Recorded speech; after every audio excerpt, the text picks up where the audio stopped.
অন্তর্বর্তীকালীন সরকারের প্রধান উপদেষ্টা ডক্টর মোহাম্মদ ইউনূসকে ইংরেজি নতুন বছরের শুভেচ্ছা জানালেন ভারতের প্রধানমন্ত্রী নরেন্দ্র মোদী।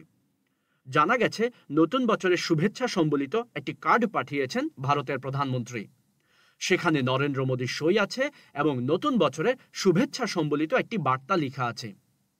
ডক্টর ইউনূসকে লেখা সেই চিঠিতে ভারতের প্রধানমন্ত্রী লেখেন, নতুন বছরের শুভেচ্ছা। প্রসঙ্গত, ছাত্র জনতার আন্দোলনের মুখে গত 5 আগস্ট পতন ঘটে শেখ হাসিনার নেতৃত্বাধীন আওয়ামী লীগ সরকারের।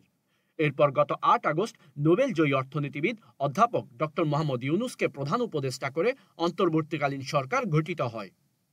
আর তারপর থেকে বাংলাদেশ ভারত সম্পর্ক ক্রমাগত অবনতির দিকে যাচ্ছে।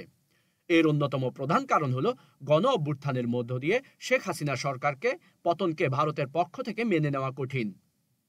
ফলে বিগত 16 বছরে দুই দেশের মধ্যে তথাকথিত বন্ধুত্বের যেসব উপাদান বিদ্যমান ছিল, এখন তার অধিকাংশই অনুপস্থিত।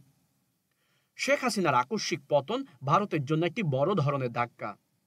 বিগত বছরগুলোতে ভারতের বাংলাদেশ বিষয়ক পররাষ্ট্রনীতির গতি প্রকৃতি আওয়ামী লীগকে ঘিরেই সাজানো হয়েছিল। কারণ ভারত হয়তো বিশ্বাস করে তার আঞ্চলিক ও নিরাপত্তা বিষয়ক ইস্যুতে আওয়ামী লীগ সবচেয়ে বেশি যত্নশীল। দুই দেশের নাগরিকদের মধ্যে সামাজিক যোগাযোগ মাধ্যমে উত্তেজনাপূর্ণ কথাবার্তা আদান প্রদানকে উপেক্ষা করা গেলেও সরকারিভাবে ভারত তার নীতি ও পদক্ষেপে স্পষ্টতই বাংলাদেশ বিরোধী অবস্থানের দিকে যাচ্ছে। এতে দেখা যাচ্ছে ভারত বাংলাদেশের প্রতি এক ধরনের নিষেধাজ্ঞার পথে এগোচ্ছে।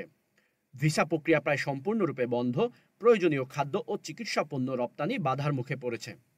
সম্প্রতি দিল্লির অটো পার্টস মার্কেটের ব্যবসায়ীরা বাংলাদেশে গাড়ির যন্ত্রাংশ রপ্তানি সাময়িকভাবে স্থগিত করার ঘোষণা দিয়েছেন। এই বর্জনে প্রায় 2000 দোকান অংশ নিয়েছে, যারা নিয়মিতভাবে বাংলাদেশে গাড়ির যন্ত্রাংশ রপ্তানি করত।